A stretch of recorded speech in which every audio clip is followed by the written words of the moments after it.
Al kelek talak albaptır, üydeki ata-enesine talak algan dep aytıptır deydi. Talagın alбай туруп ажырашкан деген сөз кандай тууганым? Демек ажырашкан эмес деген сөз болот. Жөн эле эки бөлүп жашап аткан деген сөз болот. Түшүнүктүүбү туугандар? Ошон үчүн такташ керек. Эгер чындап эле ажырашкан эмес болуп, талага түшкөн эмес болсо, экинчи жашоосу зына болот. Эгер эркекти алдап койсо, эркекти күнөөкөр эмес, бирок аял өзү күнөөкөр болот. Эркек билгенден кийин аалымдарга барып сурап алыш керек тактап. Андай көп эле болот андай учурлар, Андай учур көп болот, келсе молдор жолун таап берет аны. Мындай кыл, андай кыл, анан экөөң эки бөлүк жашап тура тур, 3 айга чейин эч кимге айтпагыла, анан кийин минткиле деп түшүндүрүп айтып берет.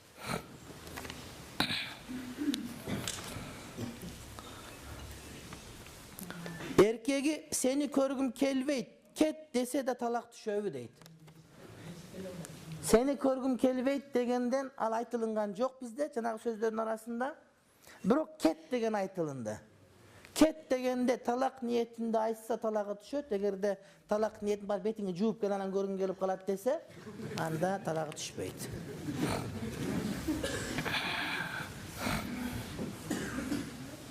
Аялымдын төрөтү жакын. Bir ayday убакыт бар, Кудайым буйурса. Мен 40 күндүк даватка чыксамбы деген элем, шариатка туура келеби? Аялымды ата-энесине алып барып койгон элем, биринчи төрөтүмү төркүнүмдө жүрүп төрөйүн деген үчүн, же биринчи төрөттүн да жанында болушум шартпы дейт. Даватчыларда бир жакшы адат бар. Ошо төрөйүн дегенде даватка чыгып кетет, ошол жерде зикир кылып турса аял жеңил төрөйт экен деп. Эгерде ошондой төрөтө турган, скорый алып бара турган бирөөсү болсо да макул. Бирок сенин жардамга муктаж болуп турган болсо, анда кетпегениң макул. Ооба, таксырым. Дуаны биякта деле кылсаң болот. Ошол күн сага керек болот, балким ошол жерде төрөтү кыйын болуп ооруп калат, балким дары-дармекке муктаж болуп калат, балким сенин жардамың керек болуп калат, балким бир эмес эгиз төрөп калат, Кудай сактасын, бала өлүп калган болушу мүмкүн, аял өлүп калган болушу мүмкүн. Кудай сакта, ошону ар кандай болгон үчүн мен айтат элем, ошол жерде дуаны кылып тур, анан 40-ын чыгарып кой, даватыңа чыга бер. Мындай. Азыр жаңы мода болуп калыптыр, боюнда бар да ажыга кетип калыш. Ажыда дуа кылып турам депчи. Десе аялы кошулуп алса, ажыга барып төрөп коюп, ошентип меккелик болуп калгандар дагы чыгып атат. 2 январда 3 күндүк даватка чыгып келдим. Апамдан улуксат албай калыпмын, бир жолу айтсам чыкпай эле койчу деген. Анын үстүнө апам айылды эле, мастурачок дават кабыл болобу дейт. Эми кабыл болгонун болбогонун Кудайдан сурайбыз, биз билбейбиз. Биз билбейбиз аны. Апаңа кечирим сура. Апаңан бөлүнө элекси мастуратың жок болсо, апаңа кечирим сура. Ооба, кечирип коюңуз, мен сизден тилиңизди албай койдум деп барып кечирим сура.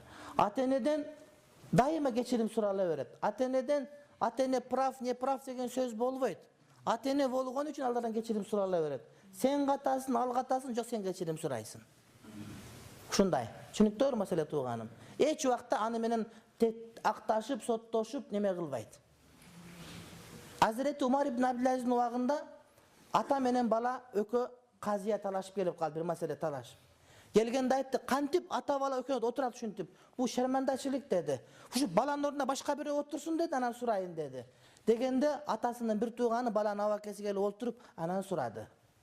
Ошон үчүн ата бала араздашкан акмакчылык болот. Атага таарынып, апага таарынып жүргөндөр бар го. Бул турушу менен акмак. Акылдуу болсо деле, намаз окуга сакалы койсо деле акмак бул. Ата-энеге таарынылбайт. Ата-энеге алар туура катабы, алардыкы туура баарыбир. Эгерде кыз менен бала молдого барып нике кыйдырбай эле ЗАГСка барып үйлөнсө күйөө аял болуп эсептелеби дейт. Ошол ЗАГСка барганда, ошол ЗАГСта өткөн чакта кабыл кылдыңбы, өттүңбү, тийдиңби деп сураса. Анан силер өткөн чакта кабыл туттук, тийдим, болду десеңер. Ошол убакта эки эркек күбө, же бир эркек эки аял күбө, мусулман болуп, күбө болуп турган болсо. Ошондой эле экөөңөр бири-бириңер никеге тургандарга шариаттуу, ылайыктуу болсоңор. Эмчитеш болгон эмесиңер, жакын тууган эмесиңер, же аялдын иддасы чыгып бүткөн же ушул сыяктуу нерселер бардыгы туура келсе, нике кыйылып калыш ыктымалы бар, бирок бактылуу жыргап кетпейсиң андан. Нике эсеп болот. Бирок ошол жерде окула турган аят, ошол жердеги дуа, молдонун патасы, анан дуасы айткан маселеси бардыгы жок болот да, ошо менен эмне азыраак болуп калат.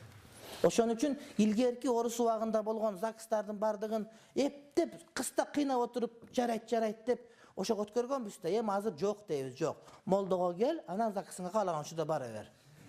Мен бирок жакшы мисал айттым мен. Парламентке айткам, шуну 2 жолу ЗАГС кылдырбай, молдого анан ЗАГСка бардырбай эле, молдолорду эле ЗАГС ишке алып койгула. Иш бүттү.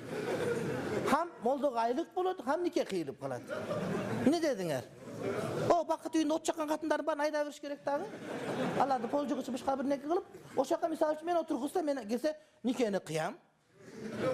Кол да коюп берем. Иш дагы табылат. Айылдагы молдо андан бетер жеңил. Ага кабинетинде эле кереги жок. Болгон бир папканы бересиңер, дело деп жазып коет. Барганда каттап коет, атын жазганча эле бир жолу. Мындай кылып мыйзамдаштырып коет дагы, колун коюп никени кыйып кете берет. Бир айда бир бар отчет тапшырып коет, нике болду ошентип. Бакыт үй, баш кыз үчүн эмне керек анча көп нерсенин? Ага кыптырайлык кереги жок. Жарым эме штат кылсаңар деле, же 4төн 1 штат кылсаңар деле боло берет. Мисалы үчүн биздин Бешик жон деген айыл өкмөтү 4 айыл, 5 айылы бар. Карача, Бешик жон, Баймундуз, жон деген мисалы үчүн. 4төн 4 молдосу бар.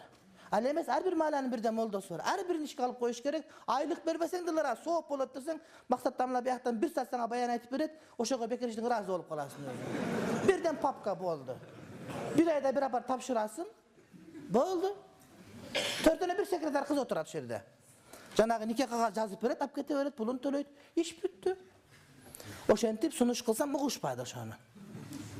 Эмне кереги бар? Ушинтип мыйзам деген мыйзамдардын бардыгы адамдардын жыргалчылыгы үчүн болуш керек. Чынбы? А биздики жок, кыйындатыш үчүн болот. Андай болбош керек. Ошентип ишке алса, муфтият макул эле. Бардык молдор автомат түрдө ЗАГСтын кымбаткер кылып коет элек. Бизде 2050 мечит бар.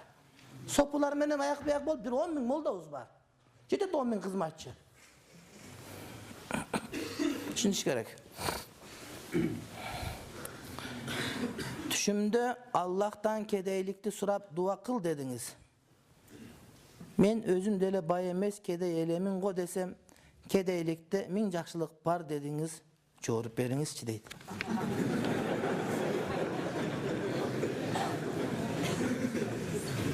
Жок, сенин түшүңдө болсом мен.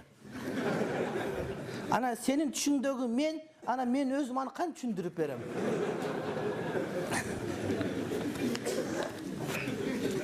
Чындыгында бай болгондон көрө кедей болгон бул жакшылыгы көбүрөөк. Анткени бай болгондо байлыкта өзүң билип билбей арам аралашып кетмеyi бар. Өзүң билип билбей каласың. Бул биринчи коркунуч. Экинчи коркунуч, зекетти канчалык берем, канчалык туугандар акысын берем деп отуруп, кеде кем берип алсаң, бул сен парзды карам кылган болуп каласың. Анан үчүнчүсү, пайгамбарыбыз айткан, ошол жарды адамдар эмнеге? Бейишке 500 жыл мурда эртерээк кирет деген.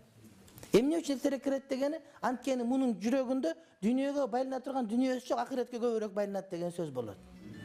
Анан дүнүйө мал боорет менен тең болот да, адам бай болгонсо жакшы болуп кете берет. Бирок бай болуп туруп, ошол кедейдеги бар сыпаттарды өзүнө ала турган болсочу, анда бул кедейден дагы жакшыраак болот да. Пайгамбарыбызга кембагалдар келип айтышты. Аллахтын элчиси деди. Бу бай бир туугандар өтүп кетти бизден деди. Эмне?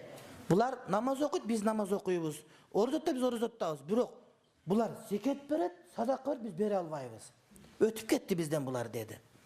Дегенде пайгамбарыбыз айтты, анда силерге бир нерсе үйрөтөйүн деди. Ошол нерсе, ошол байлардай болосуңар деди. Эмне деди? Намаздан кийин 33 жолу субханаллах, 33 жолу алхамдулиллах, 33 жол Аллаху акбар деп тасбih айткыла деди. Кудды шону согон берет деди. Камбагалдар сүйүнгөн бойдон тасбиhlерге деп шарак. Тасбih жок болчу ал убакта. Ал убакта кол менен кылышчу. Же курмандан менен кылышчу. Monça tasbihler jok bolgan, şarak degenler jok bolşalı wagtda. Anan bir jum ötpey kayra gelip kalıştı. Oo dep, ne oldu saytıştı? Baylar үйrөнүp aldı oşonda. Alar da oşun şarkıda tasbih aytат degende Peygamber aytты: "Zalika fazlullah yu'tihi men yasha." Al Kuday'ın bergen fazileti kimge kalasa beret dedi. Bolgonu mal adamды adaştırıp koy ıhtimal çoң bolgon üçün aytılıngan mesele şu түшүңдөгü söz mına uşul tuğanım. Bul degen söz seni kedey olup ket degen söz emes. Balkim oşol kedeylerden kulukmun özüň al. Malın kolunda bolsun, jürögüңdө mal bolbosun. Allah bolsun degen söz. Kedey kanda giyinet. Kedey tapkanın giyet. En minimum muhtaçlık menen giyinet. Abay bolsa giyimleri köp bolot dagı ısrap bolup kalışı mümkün. Biroq men kebir baylardy bilem, oşol kembagaldarda giyingen baylardy bilem. Mine üçün oşol baylыгы meçitke, sivetke, başkaga, meçitin жылуулугуна, başka nersege jumşagandar köp bolot. Kebir baylardy bilem, jaşagan üylöründen bay ekenini bilbeysin. Anan özüň oyloysun da uşuntu bay bolboy ele koy bolup turda deysin da. Biroq anın kılgan işlerini bilseň, buga jardan berip atkan, berge jardan berip atkan, munday kılıp atkan, tigindey kılıp atkan, kitep çıkarıp atkan, köp iş kılıp atkandaryny bilesin da. Anan bilesin, bul jaşoonun hakikatyny düşüngön, çınıgı sop oşol eken dep düşünösün da. Oşonday bol degen söz.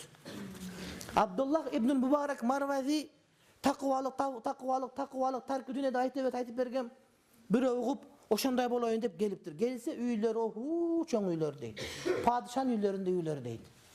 Padişan üýün görgönsüňerbi? Görbeseňer generalny prokuraturaga bargıla. Oşola kayıplı üýü bolçu. Hazır gen prokuratura bolup kaldy, oşonda üýler eken. Anan aytypdyr, sözüňiz başka, işiňiz başka eken. Moldan aytkanyň kıl, kılganyň kılba degen çyn eken taksirym. Bu kanday boldu bu? Özüňiz tarky dünýä deýis. Dese aytdy, jok anday emes dedi. Men turly aytkam, amal kılam dedi. Tarky dünýä degen söz oşol aram dünýäni taştoo degen söz dedi. Munun bar adal tırmakdyn agynçalyk aramı jok dedi. Ha, şunday taksirlarim. Benim birinci balamdı kelinçegim operasiya menen törөгөн wraçtar 3 yıl töröbösün degen azır boyunda bar. 2 juma wraçtar kesilgen jer jakşı ayıkça ele ekende emne kılsa bolot deyt. Jok, kaçan törөгön sen ayalyň 10 yıl murda boja kaçan törөгön. Eger 3 yılga çeyin bolsa 2 juma bolsa anda ayaldın densoluguna törö ziyan bola turgan bolsa anda darap aldırış gerek bolot. 2 jumalyk bul degen jeňillerek bolot. Anyň öyle alıp koýat. Boydan aldırуу meselesinde mesele emnege baylanat. Meselenin bardygy oşol ayaldın ömürü töröp atkan, ana balanın ömürüne baylanat. Egerde ökönteň ömürü saktala turgan bolsa boydan aldırуу aram bolat, kançagan ay bolbosun. Biroq oşonu töröy turgan bolsa bala aman esen törölüp bala ölüp kalışı mümkün, ayırması şu. Biroq ene dagı ölüp kalıp je oluttuk ziyan bolup kala turgan bolsa anda bala sözdü daldırış gerek. Antkeni türü enenin ömürü aldıga koyulat balaga karaganda. Je bala enenin kolunda balası var. Ana içinde payda bolup kaldı. Eger şon töröy turgan bolsa kolundagy balası ölüp kalsa, jok andan göre boyundan aldırış gerek, kolundagy bala türü kalış gerek dep aytılnat da. Oşonuň üçin boydan aldırуу meselesinde bul jekeçe suroo, bunday opşy surooga gelbеш gerek. Sebep biröөнүн meselesi biröөгө okşoşpoýdu. Anan birö figuran buzulup kalat dep je bolbosam esee buzulup kalat. 2 kız 2 bala degen da bulçu. Anan karasa munusu 5-nji bolup kaldı. Maňa 4 gerek ele 5 bolsam odan buzulup kalat dese, jok anda aldırganga bolboýdu. Je birö men deputat elem, anan tuup koysam işim kalıp kalat dese anda dagı bolboýdy. Jok tuuş gerek bolot. Deputat bolsaň giyin dagı şöyle de koýa beresin. Gebir şunday ayallar var da men karyeram buzulup kalat deyt. Koku tezerek anday bu aram bolot bul. Adam öldürүү menen barabar günөө bolot. Ayalı uzak jerde jaşasa, güyösü telefon menen talak berse, talak düşöbü deyt. Düşö beret. Düşkönü kanday? Talakta güvönün keregi jok. Talakta ayaldın uğuşunun da keregi jok.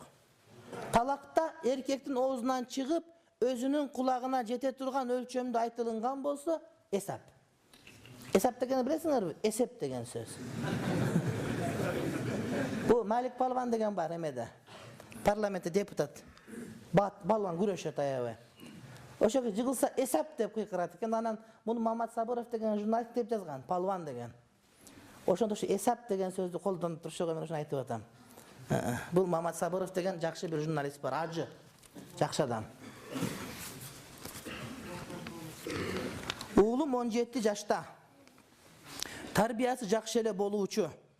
Бирок акыркы кезде начарлап бара жатат, же ата тарбиясын көрбөгөндөн болушу мүмкүн, бу кандай дейсиз деп эжебиз айтыптыр. Ооба, ушундай.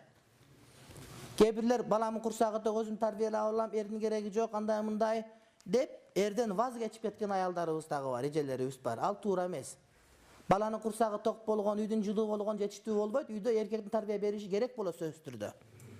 Ошого экинчи катын, үчүнчү катын алдап аткан ошол жетим балдар ката болсун деген сөз. Мамлекет алардын курсагын ток кылышы мүмкүн, кийим бүтүн кылышы мүмкүн, бирок эркектин тарбиясын бере албай калат да. Ошон үчүн балаңызды дароо чачын ылсый кылып алдырып медресеге бериңиз. Эде бир эркектер сабак берет, тез эле молдо болуп калат.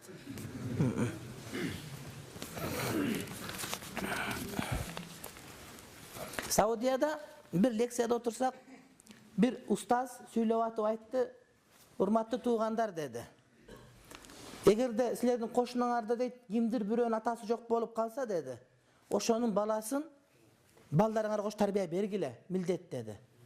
Анан кошунуңардын бири молдо болуп же дааватчы болуп калса, ошонун баласына тарбия бергиле деди. Анткени молдо элдин баарын тарбия берип жүрүп, баласы тарбия бербей калып кетет деди. Кечке сабакта, кечке дарста жүрөтүмүш, же кечке өзү бир айлап жылдап дааватта жүрөткөн баласы бейтарбия калып калат экен. Ошон үчүн ошолордун дагы балдарына тарбия бергенди унутпагыла деп айткан угуп, эмне деп атат деген болчу, ошо чын экен ошо. Мен да балам ошо медресеге берип бердим. Тарбиялап бергиле деп. Зикирди оозду кыймылдатпай иштен айтса болобу? Кандайдыр бир мекеменин талаптарына же башка баш ийүү парызбы? Сүннөт мустахаб жана видеого тарса түшсө болобу? Кийин зикирди оозду кыймылдатпай иштен айтса болобу дейт. Кулагуу шарт эмес, бирок оозду кыймылдатыш керек. Кантип айтасың оозду кыймылдатпай, мисалы зикирди? Айтып оозун жап айтып көрчү. Жүрөгүндө кайталаган ниетме айткан болосуң да, бирок зикир айт деген сөзгө өтпөйт. Ооз кыймылдаш керек. Кандайдыр бир мекеменин талаптарына, башка эрежелерине баш ийүү парызбы, сүннөт мустахаббы дейт. Эгер ошол шарттары шариятка каршы келбей турган болсо, анда парыз болот. Кайсы бир мекеменин талаптары шариятка каршы келбей турган болсо, анда парыз болот. Hadis var. Al-muslimuna ala şurutihim. Ce al-muslimuna inda şurutihim. Musulmanlar özlerine kaysı şartlarda şart kırıp alsa, o şartlar şeriatga karşı gelbese, ana atkarıp mildetli olur degen söz. Videoga tartsa түссө боло, ушуну кантип суроо бересин билбейм. Мына мени баяттан бир видео тартып отурат, сага сүйлөп атам, ана мага суроо бересин. Анан жылаңачтан түссөң албетте болбойт. Бийлеп атсаң түссөң болбойт. Аялыгы менен кошулуп атканын тартып чыгарсаң болбойт. Тем более үстүң ачык болсо, тем более уят болосуң. Бирок сабак айтсаң, дарс айтсаң, жакшы бир нерсе болсо, башкага жайылсын деп болот. Бучактай эле кеп, бирөөнү бир часаң арам болот, күнөөкөр болосуң. Койду курбандыкка чалып, мени чыкыр, булардын баарын чыкырсаң сооп болот. Пата кылып, сага пата беребиз. Ошондой кеп тууганым. Кийимге нажастын канча өлчөмү тийсе намазга болбойт дейт. Бул боюнча фыкыхтан айтканбыз, Насат медианын ошо алгачкы сабактарында даарат бабын карасаңыз, ошол чыгат сөзсүз түрдө. Адам боло элекпи? Болоюн деп калды. 12 сүннөттөн башка нафил намаздар менен оболку каза намаздарды түшүндүрүп бериңизчи. Китептен жана видеолордон түшүнбөй жатам дейт. Нафил намаздар урматтуу бир тууган түрү көп болот. Тахажжуд намаз деп айтылынат, шүгүр намаз деп айтат, истихара намаз деп айтылынат, хажат намаз деп айтылынат. Көп намаздар көп да, бардыгы нафил намаздар. Буларды намаз макру болбогон учурлар барын окуй бересиң. Нафил намаз качан макру? Багымдаттын убагы киргенден баштап күн көтөрүлгөнгө чейин нафил намаздар макру. Асырдан шамга чейин нафил намаздар макру. Аны ошондой эле күн чыгып баратканда, күн чак түштө, күн батып баратканда нафил намаздар дагы, каза намаздар дагы арам болот. Ал эми каза намаздар күн чыгып атканда, күн чак түштө, күн батып баратканда арам болот. Ал эми нафил намаздар макру болгон убакыттарда каза намаздар боло берет. Айырмасы ушунда. Biz kuruluş materialların jeki işkanadan karızga alıp anın akçaсын berip iштейбиz. İşkana bul uçurga çeyin öz akçası menen iştечү. Азыркы учурда kredit alıp tavar taşıp jatıptır. İşkana başçısından sorasa krediti жоқ, adal akça dedi. Бирок kredit menen иштеген anık bolup kaldı. Degele başka çöң işkanlar kredit menen иштеп kalıptır. Başkalardan alayın desek sura oşonda işkana menen işteşkenimiz kanday bolot deydi. Men sana suroo menen berem. Suroo menen жооп берем.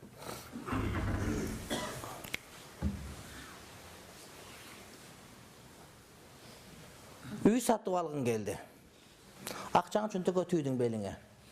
Анан барсаң Василий Петрович деген бир орус үйүн сатып атыптыр. Ал орус чочко багат экен. Чочко багып жүрүп байып үй алган экен. 10 миң, 100 миң долларга. Анан чочкосу төлдөп берекелүү болуп кеткен экен. Эми ал үйгө батпай калып, Сарская селодан башка чоң үй алган атыптыр дагы, кичинекей үйүн саткан атыптыр. Sen barıp alsang bolобу, болбойбу үйдү сатып алсаң? Болот. Анткени ал чочкону сатып алган үйүнө сага тиешеси жок. Сен өзүңүн маңдай термен тапкан акчаңа сатып алып атасың. Ошол сыяктуу ал кредит башка айырмасы жок. Сен иштешип аткан болсоң, алып кайра акчаңы төлөп турсаң, сага зыяны тийбейт. Болгону сенин мамилең аны менен түз болуш керек. Түшүнүктүүбү тууганым? Мына ушундайча. Talih taş boyunca kengiri bayandama berip koyuңузчу. Adam özünün közü türü gezinde 1001 dana taşka salavat Kur'an oku ötközüş şartpı, mındayga şariat yol berebi. Egerde yol berse gezitlerge da kengiri bayandama berip koysoңуз deyt. Anday yok. Talil taş dep taşka oku ötkörgön degen yok. Birok talil aytуу degen asli bar. Bul laqqini mautakum bila ilaha illallah degen hadis bar. Bul ölüp baratkan adamlarınarga la ilaha illallah'ta aytıp kalgıla degen hadisti manisi. Oşon üçün bire uzap barasa kelmeni aytıp kalabız.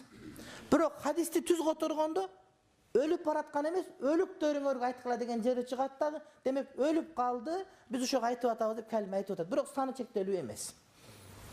Anan bizdikinde sözdörü bir kap taş boluş, jarım kap taş boluş, ötkörüş gerek başka. Bulardın bardığı bizdin çıgarmacılık Kırgız el önörlörü. Şunday.